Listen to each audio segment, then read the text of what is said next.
So originally, what I wanted to do today was to catch up on the Amphorius story on my main account, but then I realized the leaks for the 3.4 beta and Phainon's kit, Saber's kit, Archer's kit, and all the new buffed characters, Kafka, Blade, Silverwolf, Jingliu. That beta was right around the corner. It was coming out tonight. So I said, why don't I react to the leaks live so that I can go through them and get my live reactions to them. So that's what I'm gonna do. And yeah, okay, I'm just excited to see. So let's do that. Okay, Phainon's kit. I mean, for me, this is the one we're really interested in, right? This is the big one, and this will have numbers finally. I actually made a video explaining Phainon's mechanics based off of the earliest leaks we had. He has 94 speed, very, very, very low. Base attack, 563, very low base attack. It's even lower than an Axe's. His basic attack is pretty basic. His skill is pretty basic. Transforms into, ooh, it's a blank. It's a spoiler name. Transforms into blank for his ultimate and deploys territory during transformation. Other teammates in the territory become departed. Departed is the same terminology used for Moza, correct? Departed state.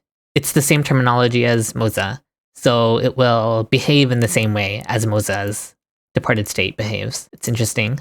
You always have to keep track of the terminology being used for Hoyo kits. Other teammates become departed and cannot take action, and all enemies gain physical weakness. Blank does not have his own turn, but has 8 Blank's extra turns, with a fixed speed equal to 60% of Blank's base speed. At the start of the final Blank's extra turn, immediately launches final hit and deals physical damage equal to 960% of Blank's attack that is distributed evenly across all enemies. So that's not 960% AoE. The wording distributed evenly across all enemies, I believe, is similar to Cypher's hit wording. Her ultimate deals true damage equal to 75% of the current talent's recorded value, and the true damage is distributed to all skill targets. So the keyword here is distributed, right? Yep, distributed is the keyword. Also, Phainon has lower base attack than even Cypher. That's not a huge deal because his multipliers are pretty huge. Obviously, 960% is a crazy huge multiplier, but that's his finisher. We have to look at his other skills that he'll be using more. So this is his enhanced basic attack. Attains 2 Scourge, dealing physical damage equal to 250% of his attack to one designated enemy. Okay, it's just a basic class attack. And the multipliers on it are lower than his unenhanced skill. So you're definitely not using his enhanced basic attack for damage. You're just using it for the Scourge marks in single target. This is his first enhanced skill. Gains Bruise by an amount equal to the number of enemy targets present. So if you're in Pure Fiction and there are 5 enemies, he gains 5 Bruise.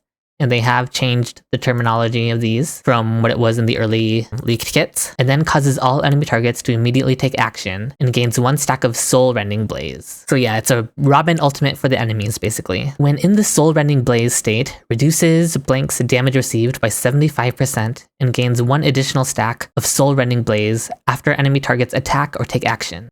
Triggers a counter after all enemies take their immediate actions. Oh, so he only does his counterattack after all enemies take their actions.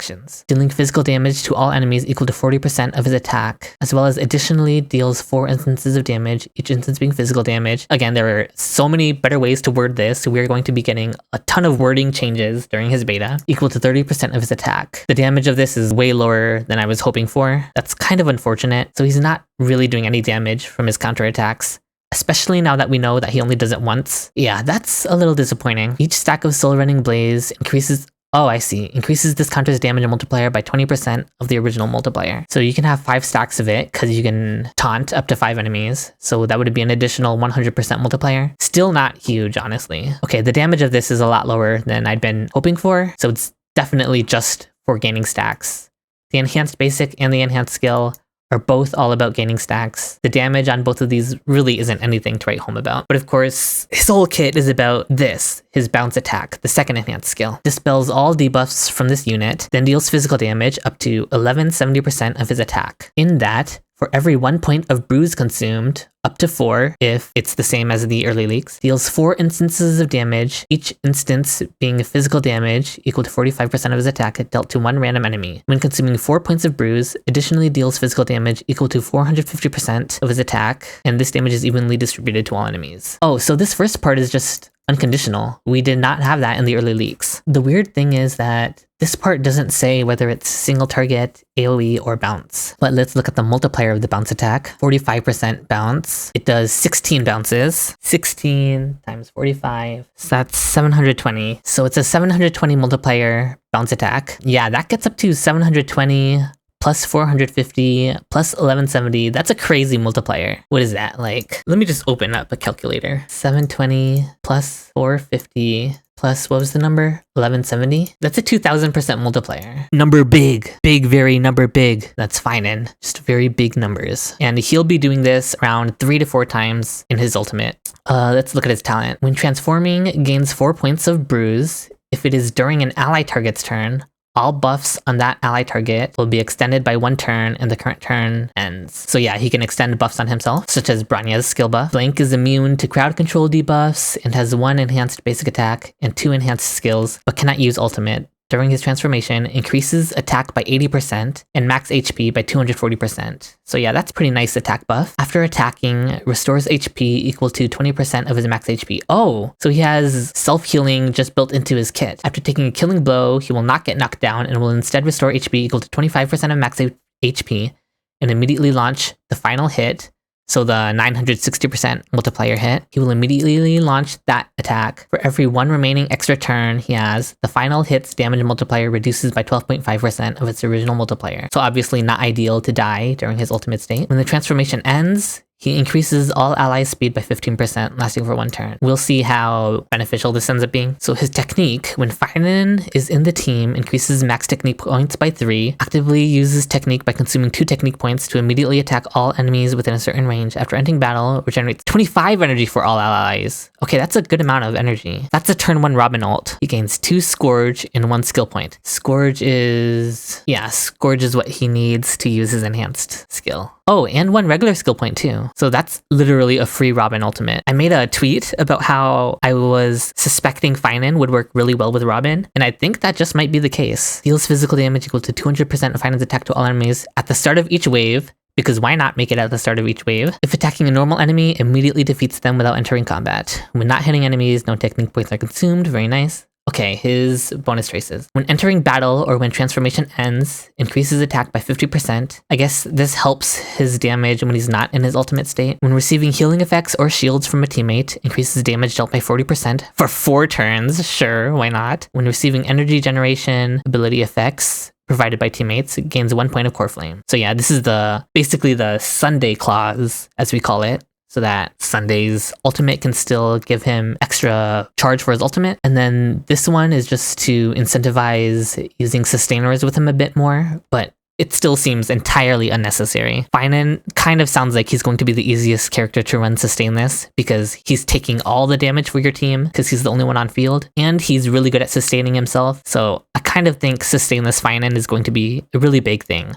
And this trace is them trying to incentivize you not to go sustainless, but 40% damage for 4 turns. Not nearly enough incentive to not run sustainless if he's able to do it easily, right? And then when the transformation ends, gains 3 points of core flame. 3 points for his ultimate, basically, to help him charge up his second ultimate. This could either really make or break his rotation. And then he has 3 useful stat bonuses: crit damage, crit rate, and speed. So with that 5 speed here, his base speed is more like a 99. 99 base speed is the same as Jingyuan, who also runs with Sunday in a -1 setup. Okay, let's look at his Eidolons. The speed of his extra turn increases to 72% of Blank's base speed. When Core Flame reaches the max limit, this unit's physical res pen increases by 15%. So Core Flame is his ultimate charges. So when he gets max ult charges, then he gets 15% physical res pen, which is nice. I'm not sure how beneficial this will be. We have to see how the speed ends up playing out in battle. His E2, his attacks, and deals damage. Okay, wording change coming very soon.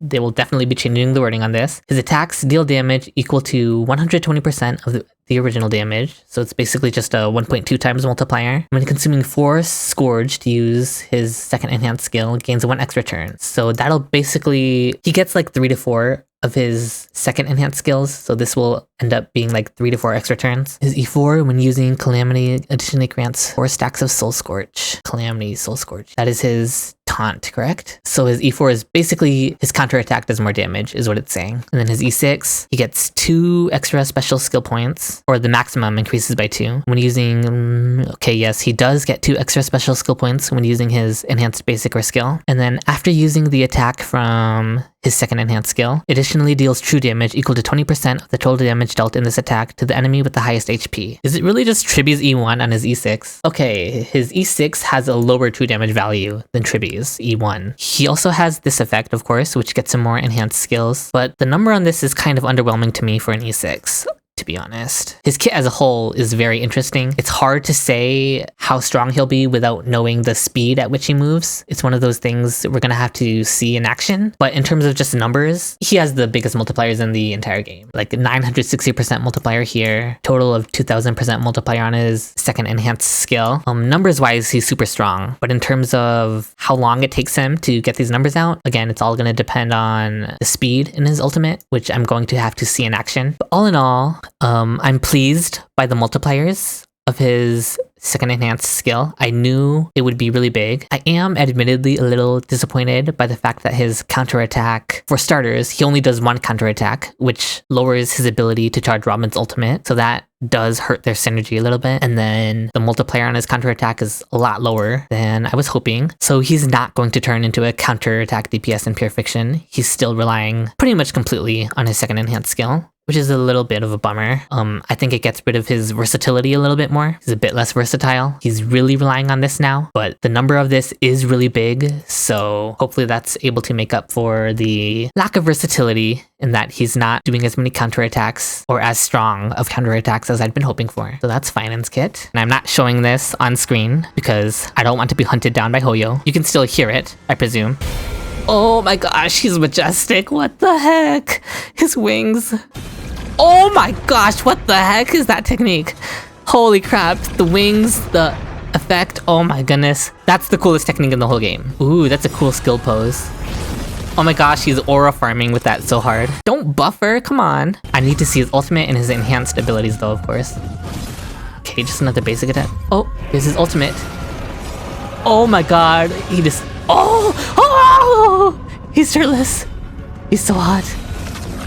Oh, what the heck? What the heck? He just ditches his sword and makes the world fall on them? That was crazy. Oh, we have Saber's full kit with numbers now, as well as Archer's. We'll look at Saber's. We're looking at her numbers. 560 base attack. Her base attack is also low. Phainon's was low as well. 360 ult cost is crazy. 101 base speed. It's pretty nice. I mean, it's average. Basic attack, basic skill. That's half of Phainon's skill damage. Currently holding core resonance, then consuming it. We'll see how much core resonance she can stack. That'll explain the rest of her kit. Excalibur is her ultimate. Deals wind damage to all enemies, so it's just flat out AoE, then deals wind damage to 1 random enemy occurring 10 times. Yeah, the bounce on this is stronger than Phainon's, but Phainon also has his extra damage multipliers on top of the bounce. After using ultimate, the next basic attack switches... Where is her enhanced basic attack? Is it even in this? Maybe it'll be down here. Obtain 1 core resonance point when entering battle. When any ally target uses an ultimate, increases damage dealt by Saber by 40% for 2 turns and obtains 3 core resonance points. Consuming 1 core resonance point will regenerate a fixed 10 energy for Saber. 10 is not a lot. I honestly expected it to be more. She does not regenerate a lot of energy. With a 360 cost? That's crazy, the amount of energy she needs. Oh, this is her enhanced basic attack, right? Gains 2 core resonance and deals wind damage equal to 150% of her attack to all enemies. If there are 2/1 enemies on the field, additionally deals wind damage equal to 150%/70% of Saber's attack to all enemies. I mean, the multiplier of this isn't that big, so I misjudged her. When I read her kit initially, I thought her enhanced basic attack would be most of her damage, but it looks like her ultimate is still most of her damage, especially the bounce targeting part of it. Yeah, that's a 1000% multiplier. And let's just compare that to Phainon, her fellow wind DPS, because that's who she's being compared to most, probably. Yeah, Phainon does 860% single target multiplier. Saber does 1000%, over 1000%, and they're both all about stacking their ultimates. Of course, Phainon also does a lot of damage from her follow-up attacks, but Saber also does a lot of damage with her enhanced basic as well.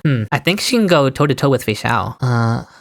What? Why does she have 4 stat boosts instead of 3? Am I crazy? Am I missing something? Don't most characters only have 3 stats? Attack, crit rate, defense. Saber has wind damage, crit rate, HP, attack. 4 of them? Sure, whatever. She gains mana burst when using her enhanced basic, and mana burst will fully regenerate her energy. That's pretty crazy. Okay, yeah, her enhanced basic attack allows her skill to fully regenerate her energy. So forget everything I said earlier about how it's gonna be hard for her to regenerate her energy. No, she's gonna get it whenever she basic attacks. Enhanced basic attacks, which she gets after her ultimate. So she's getting free ultimates after every ultimate? How is that going to work? She gets her ultimate, which gives her her enhanced basic attack. She uses her enhanced basic attack, and then the next time she uses her skill, she immediately fully regenerates her energy, which lets her immediately ult, and immediately she takes action from the mana burst, which immediately gives her enhanced basic attack again, which once again immediately gives her mana burst to immediately refill her energy. She can just energy loop unlimitedly, right? Unlimitedly is not a word. I don't know why I said that, but yeah, it looks like she can just infinitely feed her own energy with this trace. It's kind of crazy. And then yeah, the excess energy here. I feel like she doesn't even need this when she just fully regenerates her energy using this. And then this is just 50% crit damage. These are her eidolons. Increases damage dealt, increases crit damage, wind res pen by 16%, and more res pen. Immediately regenerates her energy. Interesting. Let's look at Archer's kit with numbers. Yeah, 620 base attack. So he has the highest base attack of the characters releasing this patch. 105 speed is nice. 240 energy. Alright.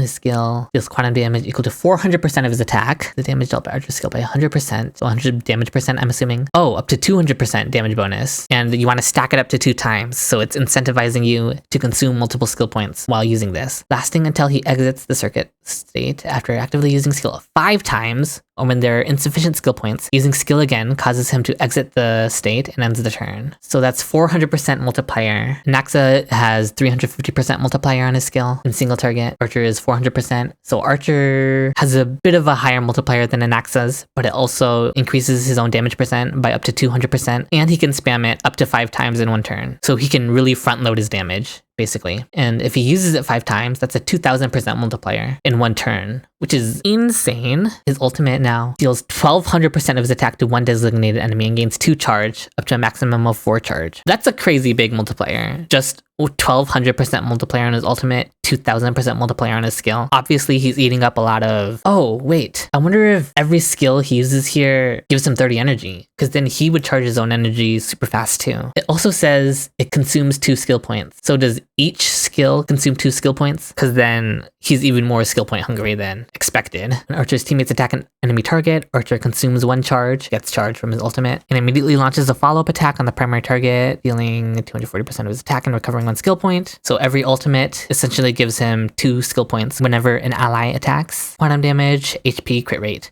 Why did Saber have 4 of these? I don't understand that. When Archer's on the field, increases the maximum skill point limit by 1. So only 1. When Archer enters battle, gains 1 charge, so 1 skill point at the ready. After allies gain a skill point, if there are 4 skill points or more, increases Archer's crit damage by 60%. So yeah, you really want to load up the skill points, and then on his turn, just unload all of it. He must be able to charge his ultimate with every skill, right? So he can get a lot of energy for himself by continuously using his skill. Eidolon. After using skill 3 times in a single turn, the next skill use in the current turn will not consume skill points. Increases damage dealt by ultimate by 120%. As the target of the ultimate does not possess quantum weakness, this is quantum implant. It just doesn't include his E6. Sure. Phainon, really interesting kit. Obviously, I have a video all about how his mechanics work. His numbers are just really high. He has the highest multipliers in the entire game. It's going to all depend on how smooth his gameplay is and how quickly he can get those numbers out. But when he is doing his huge nuke attacks, the numbers on those are super high. Once again, like I said, highest in the whole game. I'm a little disappointed by how his counterattacks ended up working out. The multiplier on his counterattacks aren't high, and the frequency also isn't high, so it's not going to be as reliable in pure fiction as I'd been hoping to just counterattack spam. He is completely reliant on his bounce attack, which I was hoping he had a bit more versatility where his other attacks could gain more value depending on the situation, and he wouldn't be as reliant on his bounce attack in certain situations. But no, it looks like most of his damage is completely reliant on his bounce attack, which is fine. Again, it's all just going to depend on how smooth it is for him to get this out and how quickly he can get this out. A lot of Phainon's verdict is going to depend on the gameplay. We'll just have to wait and see how the speed ends up turning out. And then Saber and Archer, the collab units. Saber looks crazy. I kind of expected her to be kind of crazy. She does a lot of ultimate damage, and she loops her own energy and ultimate, spamming really fast. And she also wants her allies to be looping and spamming their ultimates really fast. So that's a fun playstyle, it sounds like. And her ability to fully regenerate her energy every time she uses her enhanced basic attack, really crazy. Archer also looks crazy. He has some really big multipliers, and the big thing about Archer is his ability to front load his damage, because he can just consume a bunch of skill points in one turn to chuck out damage one after the other without ending his turn. So big multipliers and the ability to front load, really good stuff. And yeah, I think that's all. Those are my first impressions of the 3.4 HSR beta and the new character kits we've gotten. In terms of animations, Phainon mogs the entire cast, both in this beta and in the current roster. Phainon just power crept Castress in terms of animations. He looks absolutely crazy. I can't show it on screen, obviously, but if you want to find them, you can find them. Saber and Archer's animations, they look nice. They look like what we know from the anime, and they translated pretty well over into the game, so that's nice. But again, Phainon has all the animation spotlight here. He looks insane. He looks so hot, and I'm so hyped for him. I will definitely be pulling E2 S1 Phainon at the least. And if my luck is really good, then I might even go further. And I'll probably be skipping Saber because I'm going all in on Phainon. And then Archer is free. Just a free, really strong, single target DPS. So those were my thoughts, and I hope you guys are as hyped for the new characters as I am. Phainon, Saber, Archer, the buffed characters, all of it looks really exciting, and the entire beta cycle is going to be really exciting to see how much they're buffed, nerfed, changed. Yeah, so we'll just have to see, and I'll of course be covering all the changes as they come out. So that's all from me. It was a lot of fun, and there's a lot to be excited about. So until next time.